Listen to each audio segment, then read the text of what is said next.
there's a lot of people who have trained in Okinawa who don't speak Japanese, and clearly don't speak. Or the kind of comments they have is like, "Oh, we spoke the language of karate." I didn't speak any Japanese, and he didn't speak any English, and he was just, I just knew when things were kind of right and wrong. What's your response when you hear those kind of stories, Sensei?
Us. So, well, I would say what every one individual absorbs from seminars or things like that. Let's say you take a foreigner. Let's say I was born and raised in California, and I go to Okinawa, and I go to meet 8 masters, and I go to the Budokan and do 2-hour seminars every day with different senseis, and I come back to California after 2 weeks, and what do I have to claim? That I went and just went through some routine of different styles of training, or exposed to different basics of different styles. But all I remember is our different movements that I viewed of other human beings walking the steps that they teach. It's a visual training as opposed to understanding, or really understanding the detail.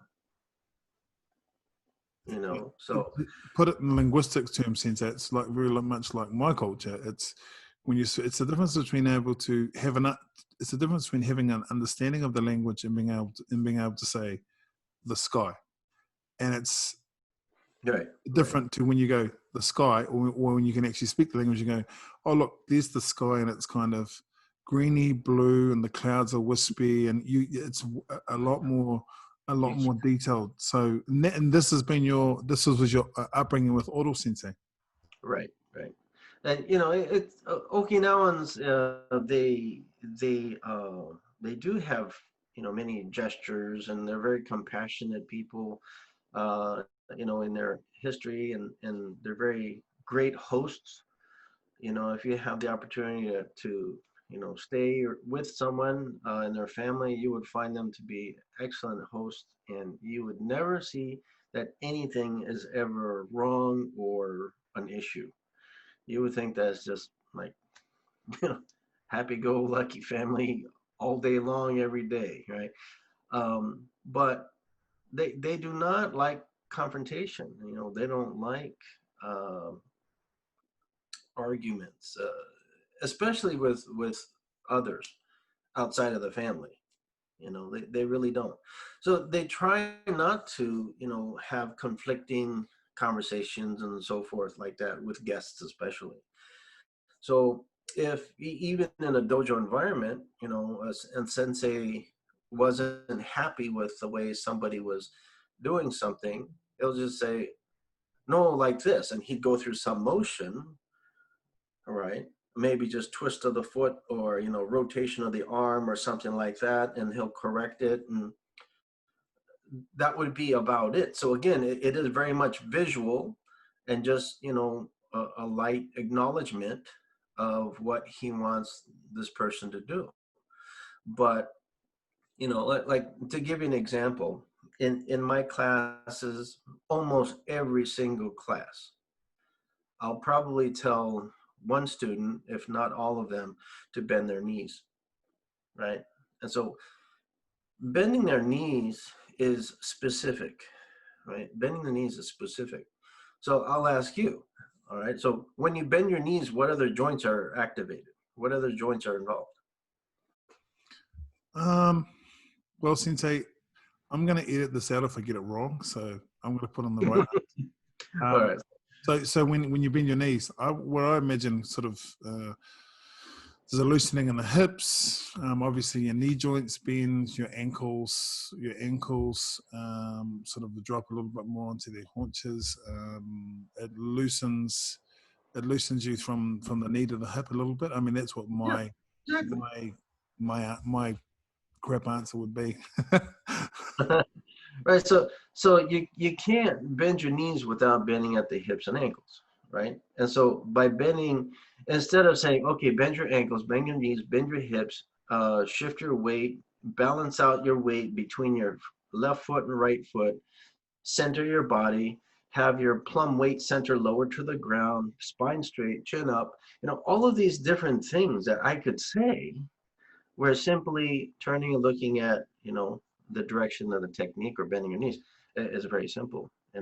But things like that cannot be easily understood or expressed if there's a language barrier. Right. You see what I mean? Right. So then everything turned towards, oh, what did the sensei do? Let's say I am 20 years old, I'm in the military, and I'm conditioned, I'm really tough, rough and tough, but my sensei is 60 years old, and I'm watching a 60-year-old man try to do something and show me what to do, right? So that's a very different way of learning. So, Sensei, I know that this might be true of many styles. That just on that point, there are some people who have come to, say, a particular style of karate or kobudo or whatever the martial art they're doing, and they're training with someone who is quite renowned, but they're training with them perhaps later in life as opposed to sort of when they're in a physical prime, in their 30s, 40s, 50s, and so on. So now they're training with these practitioners that are in their 70s and 80s, and obviously the body changes. I never had the honor of training with Oro Sensei, and I've only really read about him. I do note that a lot of people do claim him in their lineage, and I'm not here to bag anyone's lineage. For you, Sensei, what were the characteristics that you noted about him as a young kid in the 70s, training with him? What was the things that stood out to you physically and as you matured? Well, in the time that I was training with him, which is a good part of just less than 20 years, in that 20 years time span where I was face to face with him just about every day, he changed as I was changing, but I was still, in my teens and still quite young 20s as well. What I noticed with Sensei was, while his focus was still on point, how he got there, let's say a punch or a kick, might have been slightly different, and his katas also evolved a bit. And in my mind, I didn't find it being wrong. After all, he was the sensei. But again, his focus and his technique was still on point, wherever the target was. But it's what people didn't see that led them to misunderstand his technique. And I was fortunate enough to see how it was before and see how it evolved. Right. I mean, so long as a person's practicing and training for the right reasons and for the right goal, they evolve and they get better. And it could be a little more refined, maybe better finesse. But you find this sense that, you know, as one ages or gets weaker, and we all get weaker as we age, we have to find more efficient and effective ways to move. And so this is what I've learned a lot from Sensei Shinzato, who is my current sensei in Okinawa from Kishawajuku. He's 80 years old and still, to date, the fastest man I've seen in karate at 80. I'm not talking about when he was, I mean right now. And it's mind-boggling, you know. So it's about how a person trains and how they evolve their technique and how they move. Now, if without understanding, and it goes back to communicating, understanding how to relax the spine, you know, I mean, you know, there's a lot of misunderstanding about koshi in karate, you know, and I think it's overused and used. You know, I think before bunkai, it was all about koshi, and before koshi, it was, you know, something else. It's these things, you know, people get attached to this and they try to elaborate on it beyond what it really is, and I think that's where a lot of time is unfortunately wasted. I reflected that when you're talking about the difference between bend your knees, and you go, well, we bend our knees because we bend our knees, rather than looking at the biomechanics of what's being articulated, Yeah. and the subtleties don't get passed across, and it becomes, we bend our knees, and people say, why? Because that's how it's always been done. That's how we always, or have always. Right.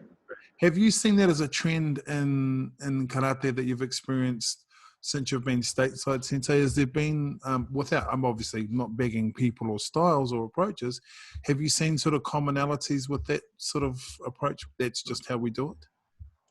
I see a lot of, or hear a lot of, well, that's just how we do it. Or, you know, this mindset that it may not be stated as such, but I think a lot of students are encouraged to look like and become what their sensei is, you know, despite the age difference, despite the body, you know, difference, could be height, flexibility, you know, and so forth.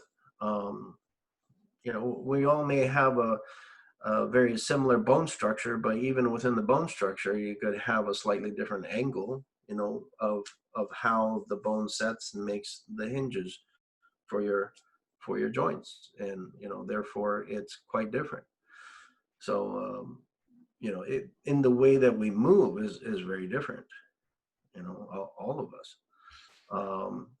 So you know, a lot of times people are taught just by seeing as opposed to just understanding. Our dominant sense is our sight. So I have, you know, much respect for people who have a condition where they're hindered with their sight or blind, because then that they are so disconnected from things that we would default to, especially if it's a person that lost their sight after being able to see, you know. But our sight is our primary um, sense, and a lot of times we absorb a lot more than we understand that we have. So if you look at a sensei and they're doing a kata seisan, and you go and later on try to do seisan, what's going to be in your mind? What you saw, not so much what he said. Now with the language barrier, what he said is going to be completely gone. It means nothing. Right. Yes, not, I, again. Yeah. Better. Yes. But Yeah. what does better mean, right? So better, why? Because I bent my knees, or my chin was up, or I turned my knee. Mm. You know, there's all kinds of things that could be better. Mm. But then again, it comes down to the details of the sensei as well. And this is kind of what you were getting to. Mm. You know, are people taught in such a way that, you know, they have a better understanding of their biomechanics Mm. and communicating that to their students, or not? But everyone has a sense of detail or a sense of knowledge, Mm. about the biomechanics and being able to describe certain things. There's certain things that you're going to pass on as far as knowledge to your students, but when you teach a student, you're not passing on how to teach necessarily. You could be giving them a program of curriculum of, step one, do this, step two, do the second kata, or whatever.